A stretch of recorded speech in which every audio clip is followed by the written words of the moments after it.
Hi, guys.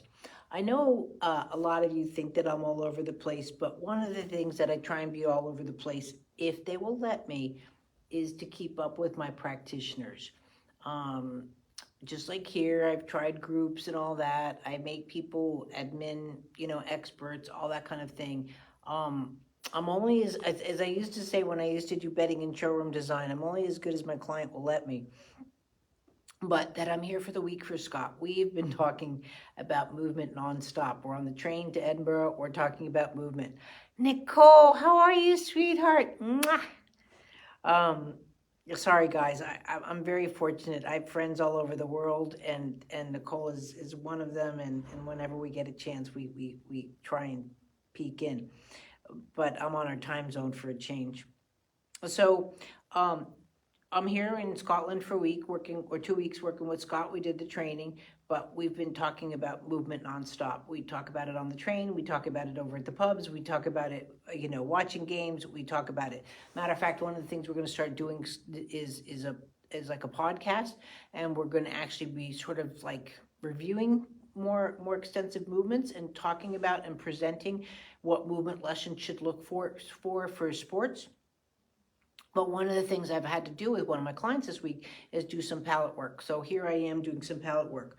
Now again, talking, I'm still working on connecting into a system, even for who he is and where he's at for my likings. He's got a heavy head.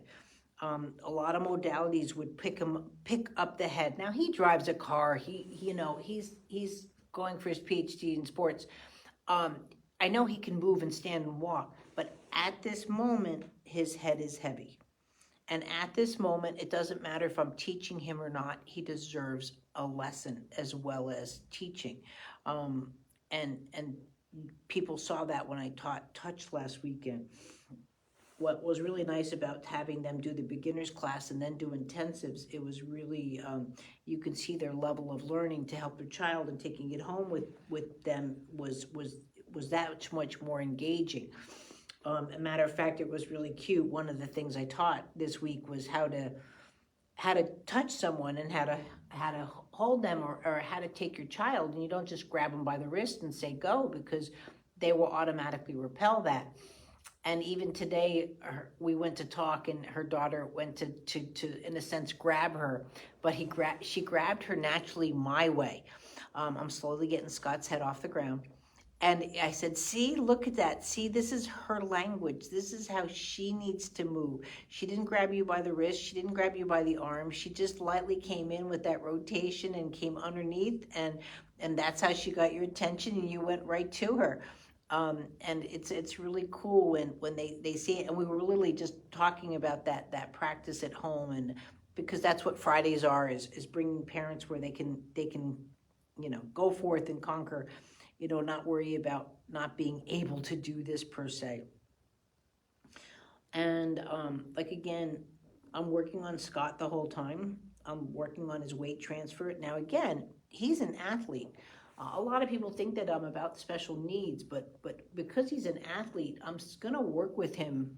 I wouldn't say a higher level, but a more different level. The complexities that I want to bring out into his eyes and understanding with that vision, and that's what we're talking about right now, is sort of creating those first simple exercises that sports and physios can do at that level, that are eye spine versus eye hand. And again, what gets lost in a lot of sports, and I say sports like Nicole did ballet and stuff, I mean it, the high-end performers, that it's really eye spine first before the eye hand comes into play. And that's really where the first place someone will get injured is their eye spine, coordination gets thrown off. And so then their eye hand, their eye feet, all that gets thrown off with it. And that's what we're working on with that.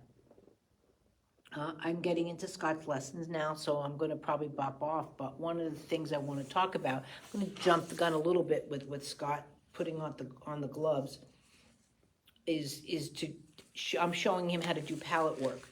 I just want you guys to realize that I'm always teaching when I can. I'm always trying to present when I can. The courses are there, my cranial courses, but I'm working on the palette course next. But coming in, and again, the first thing that you need to realize, and this happens with intubation, cannulation, or just the braces, will do to someone, minor surgery, especially surgery for, not to get into it too much, but surgery for cosmetics, it takes a different toll on its body, and a lot of people are doing cosmetic reconstructing, and which is fine, but again, having that aftercare. Reason I say cosmetics is because I think people look more at the physiotherapy, physical therapy point of view or mobility after open heart surgery, but they don't think about it when someone maybe has gotten, augmentation or a tummy tuck. It's still going to affect the way the system moves, but the thoughts of them having aftercare or post-operative movement is really overlooked. Another thing that gets overlooked, and you see, I've worked years back with Felipe on this, is like he's had a baseball to the face. You know what I mean? It's kind of rearranged his nose, his symmetry, his midline. And so I have to go in there and sort of teach his body that he's new in midline because I can't like unbreak the nose. But again, that's going to affect his body, and that's where I've had to work. And people with sports, they can be really injured. The last place you're going to go is in for help. I'm going to say that again. The last place you're going to go is in for help. Felipe, his saying was, you go into that room, you're not coming back out. And, he's going to lose his starting position. So that's a threat to their jobs, their careers, or just their egos and their accountability. So I'm in here right now. And like, again, as I'm talking away now for typically when I was doing palate work, and I'm just going to explain, I would look for the midline across the enamel, the periodontal roots down. Again, we eat corn, we go down, crossing midline, and under the enamel. Now I'm doing something a little bit different with Scott because, again, he's into sports and he can do high level stuff, is I'm counter midlining him. Again, we think about pediatrics is a single midline. But when you start getting into those rotational midlines, those more complex midlines, the body should be able to produce them, and that's where I'm going with that. So with that, see you later. Bye, Nicole. I'll see ya. Bye.